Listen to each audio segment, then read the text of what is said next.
اب ہمارے آج کے اس پروگرام کی روح رواں آج کے مہمان خصوصی، پچھلا لیکچر ان کا اتنا یادگار تھا، اتنا زبردست تھا، 6 گھنٹے انہوں نے اپنی فلائٹ لیٹ کی تھی۔ اس وقت یہ پنجاب کے ذمہ دار تھے جماعت اسلامی کے، آج یہ مرکزی جنرل سیکرٹری ہیں امیر العظیم صاحب۔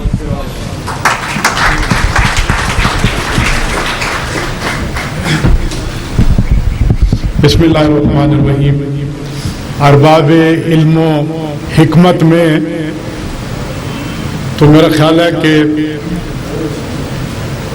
بولنے کا کوئی تصور نہیں ہے، یہاں تو نبض بولتی ہے، زبان نہیں بولتی، لیکن چونکہ مجھے حکم دیا گیا ہے تو میں آپ کو مبارکباد پیش کرتا ہوں۔ بس اتفاقاً میرا رابطہ جو ہے وہ حکیم رفیق شاہین صاحب سے ہوا، پہلی ملاقات صرف اس بنیاد پر ہوئی کہ ایک دوست کے گھر گیا تو رحمان پورہ میں باہر نکلا تو ہجوم تھا مریضوں کا، تو میں نے کہا آج کے دور میں کسی حکیم کے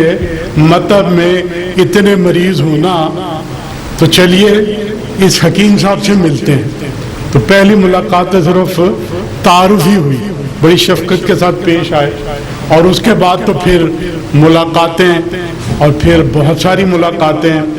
بہت سارے احباب، دوست، ڈاکٹر، انجینئر، ہر ایک کو جو ہے وہ میں ان کے پاس لے کے گیا، اور ہر دفعہ ایک نئی روشنی سے فیض یاب ہوا۔ میں آپ کو ایک قصہ سناتا ہوں کہ میں کسی دوست نے اپنے گھر دعوت دی تھی، وہاں امریکہ سے آئے ہوئے ایک سردار دوست تھے، یہاں بھی سردار بیٹھے ہوئے ہیں، واہ گرو جی کا خالصہ، واہ گرو جی کی فتح۔ اور پھر جناب وہاں میں نے کچھ اپنا کھانا کھایا تو وہ ڈاکٹر تھے، تو کہنے لگے کہ عظیم صاحب آپ نے یہ کیا کیا؟ تو میں نے کہا یار مجھے اس طرح کی ایک بات جو ہے وہ دانش مندی کی پتہ لگی، اور مجھے فرق ہے، میں بادام اور کشمش کھا رہا ہوں، چائے پی رہا ہوں، تو کہنے لگے مجھے بھی لے کے چلیں۔ اب میں ان سردار صاحب سے واقف تھا، برسوں سے وہ پاکستان آتے تھے۔ جب وہ ہم حکیم صاحب کی مطلب میں داخل ہونے لگے تو ڈاکٹر صاحب نے مجھے کہا کہ میرے ڈاکٹر ہونے کا نام بتائیے گا، تاکہ حکیم صاحب مضطرب اور پریشان نہ ہو کہ امریکہ کا ایک ڈاکٹر جو ہے وہ نبض دکھانے کے لیے آ گیا۔ حکیم صاحب نے نبض دیکھی،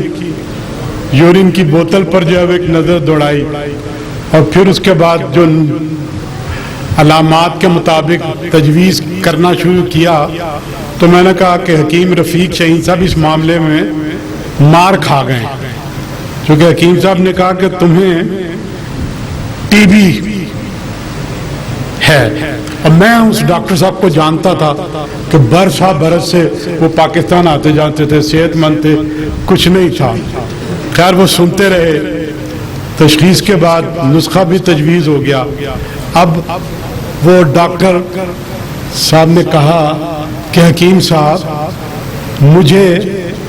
ہندوستان میں جب ہم لوگ خالستان کی موومنٹ کر رہے تھے جیل میں ڈالا گیا تھا،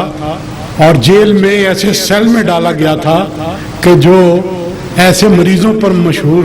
معمول تھی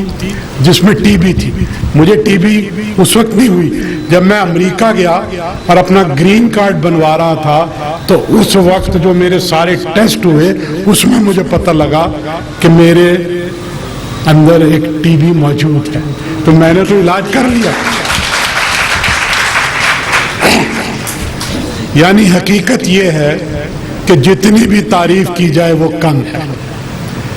باقی جو مقام نہ ملنا ہے یہ ظاہر ہے کہ پاکستان میں خاص طور پہ اجارہ داری کا ماحول ہے، اجارہ داری ہے۔ ہمارے ایک دوست ڈاکٹر ہیں جنہوں نے کنگ ایڈورڈ میڈیکل کالج سے MBBS کیا، ان کے ساتھ گفتگو ہو رہی تھی تو وہ خود انہوں نے کہا کہ ہمیں